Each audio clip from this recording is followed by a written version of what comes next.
के गर्नु कोदो काँचै छ काँचो भनेर बस्नु भने सबै ढली छ मुसाले लैजान्छ अब आफ्नो फुर्सद भएको बेला कोदो नटिपी भन कोदो पो टिपी जानु पर्यो के गर्नु केडै लागेको छैन सबै मुसाले कोदो लै पो सकेछ के चाहिँ गर्ने होला त ल मैले त थेत्तेरी खाएँ अब न गेडो लाग्छ यो अब भुस मात्रै हुन्छ अब फुर्सद भएको बेला टिप्ने यस्तो मुसाले नि सर्वस्व बनाइसक्यो ल यी खत्तम पारिहाल्यो नि थेत्तेरी खा डोको बोकेर नि अघिले हुँदो रहेछ एकदिन राखेर पो टिप्नु पर्ने भयो थेत्तेरी खा के गर्नु उभिएर काँदा घाँट दुख्दो रहेछ बसेर टिप्नु पर्यो खा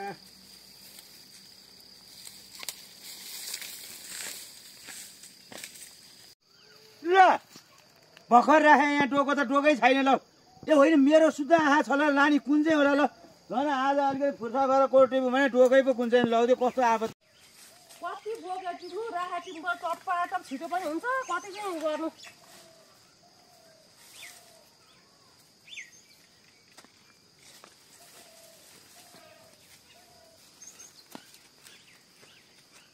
अहिलेको अलि यहीँ राख थुन्चे खाइ खानु पाइन् ल कहाँ चाहिँ होला त अब केमा हाल्नु कोदो मैले हुनु पनि डोको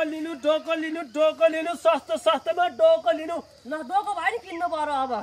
के बनाए थुन्चे यहाँ राख थुन्चे कोटी राख थुन्चे नै हरायो कसले पो लगायो यो आजभोलिको जमाना खराब छ दिदी हजुर अब आफ्नो माल सामानको एकदम सचेत हुनुपर्ने अवस्था छ समय कालयुग त्यस्तो छ अब तपाईँले अप्ठ्यारै परेर छ होइन हजुर म सस्तैमा बेचिदिन्छु ल ठिक्क हुने रहन्छ कोटीमा ए यो कोदो टिप्नलाई बनाएको डोको कति हो त्यसलाई अब यसको अब 500 रुपियाँ दिन्न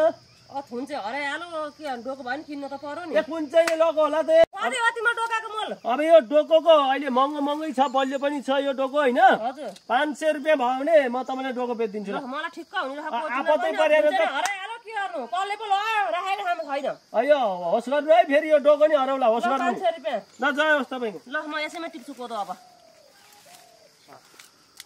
कोदो टिप्ने समयमा थुन्चे आयो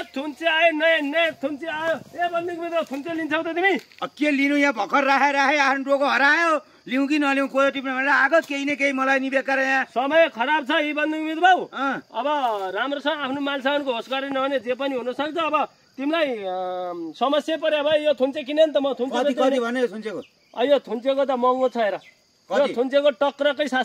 700 कति बेच्नु समस्या अनुसारले किन्नु परिहाल्यो नि 700 चाहिँ भन्छ तिमीलाई भएर 700 800 मा बेचेको थियो होइन अन्त्यमा पनि छैन आफूसँग धेरै ल 700 भने 700 अब सबैभन्दा ठुलो कुरो त हेर आवश्यक ठुलो रहेछ ल खाँचो ठुलो ल लैजा ल अब आफ्नो सामानको चाहिँ एकदम सही सुरक्षा गरेर चाहिँ वर है फेरि चोरी हुन सक्छ अब यी एउटा हातले अगालो बाटो अर्को हातले टिप्छु